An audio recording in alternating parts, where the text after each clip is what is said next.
Olá, galera do nono ano, tudo bem com vocês? Aqui é a professora Sandra quem vos fala e eu estou neste vídeo para comentar com vocês as questões da semana 3 do PET 7 de vocês. Acompanhem! Nessa semana nós temos uma tirinha. Venham comigo. Abrace-me, beije-me, nunca deixe-me. Tudo bem, mas antes dá para acertar o pronome? Então aqui nessa tirinha, né, pessoal, nós temos um casal. O homem tenta impressionar a mulher utilizando o nível de linguagem mais alto, mais culto, e a mulher parece não gostar muito disso. Vejamos as questões. Número 1, letra A. No último quadrinho, a garota demonstra estar descontente com o uso que seu interlocutor faz dos pronomes. Levante hipóteses. O que pode ter desagradado a moça na fala do rapaz? Provavelmente, né, pessoal, ela não gostou do fato dele estar tentando ser muito formal com ela.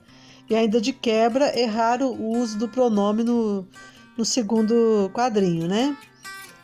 Que correção você faria para a fala do rapaz soar mais agradável ou ficar de acordo com a variedade padrão? Como você justificaria essa correção? Então, para ficar mais agradável, pessoal, ele deveria ter usado da seguinte forma: me abraça, me beija, nunca me deixe.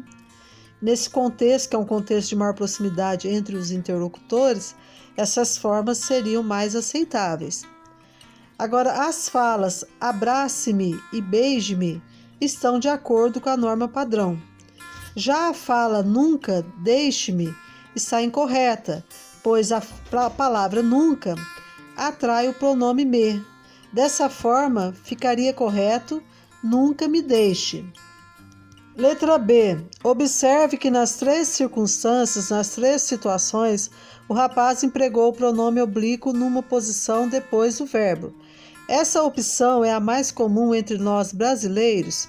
Então, se vocês forem observar nas falas do dia a dia, o uso mais comum seria utilizar o pronome antes do verbo, como, por exemplo, me dá um copo d'água, me empresta um lápis. O desvio da variedade padrão na fala do rapaz pode ter explicação tanto na própria fala dele, quanto na imagem que ele pretende transmitir. Quais são essas explicações?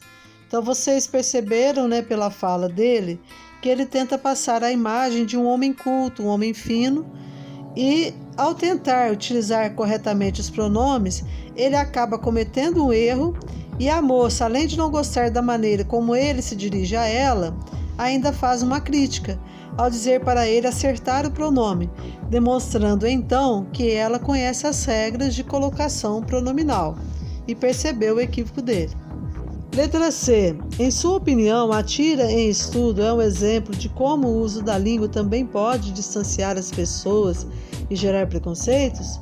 Por quê? Então essa, pessoal, é uma questão cuja resposta é pessoal, mas eu vou fazer alguns comentários. A língua é um conjunto de variedades linguísticas, todas elas com seu valor, dependendo do contexto comunicativo. Não existe apenas uma maneira de dizer as coisas.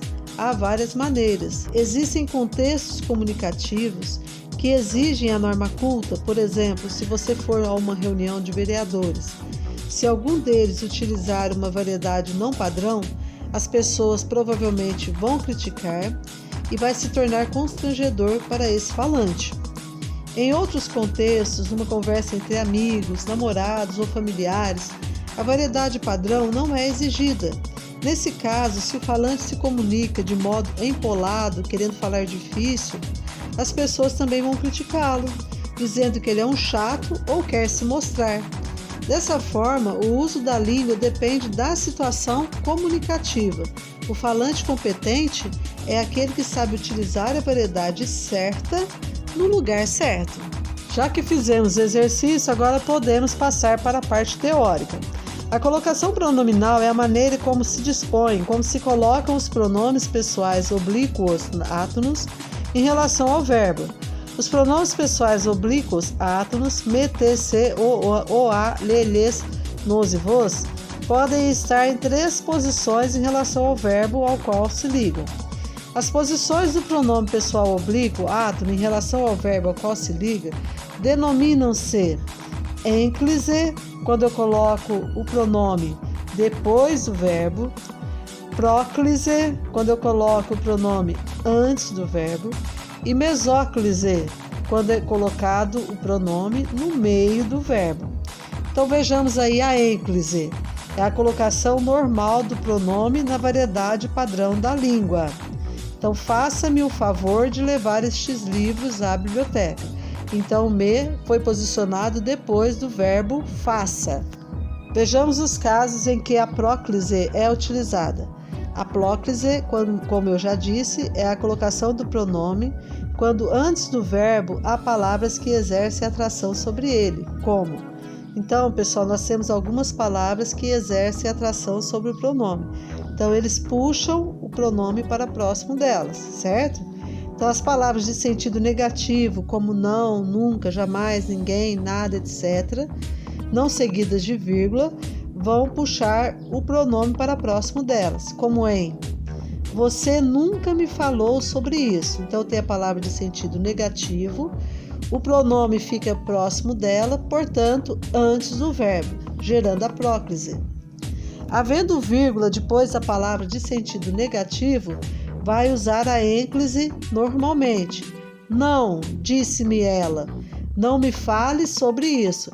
Aqui nós temos dois exemplos, né? Depois da vírgula, se o verbo estiver depois da vírgula, o pronome fica na frente dele, gerando a ênclise. E quando não há vírgula antes da palavra de sentido negativo, como é no segundo caso, não me fale sobre isso, então o pronome vai ficar posicionado antes do verbo. Aqui dá para ver os dois exemplos claramente. Depois, outras palavras que atraem o pronome para próximo deles, né? Advérbios ou locuções adverbiais não seguidas de vírgula, como meio-dia em ponto me telefonou. Se houvesse vírgula depois de ponto, meio-dia em ponto, esse me iria para frente do verbo. Então, meio-dia em ponto, vírgula, telefonou-me. Como não há vírgula, esse me fica perto de ponto. Havendo vírgula depois do advérbio ou locução adverbial, usa-se a ênclise.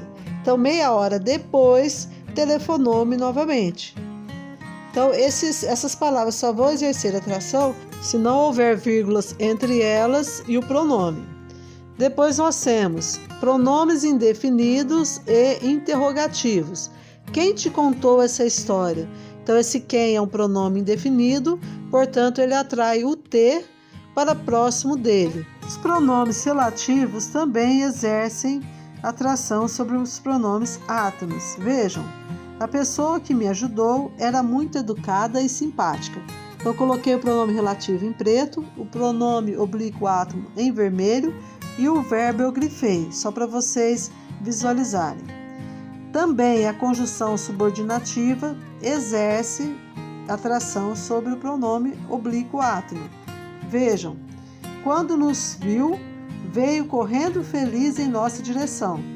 Então, quando é a conjunção subordinativa, nos pronome oblíquo e o viu é o verbo.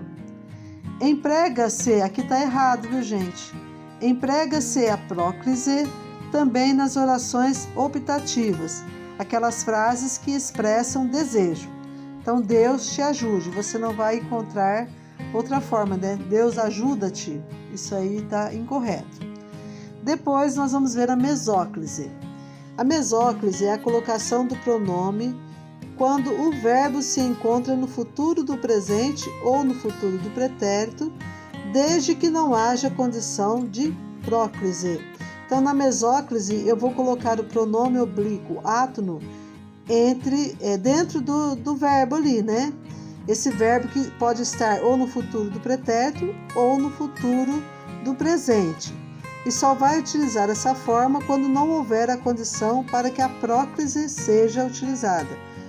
Essa mesóclise, gente, ela é muito pouco utilizada. É só em contextos realmente muito formais. Então vejam um exemplo.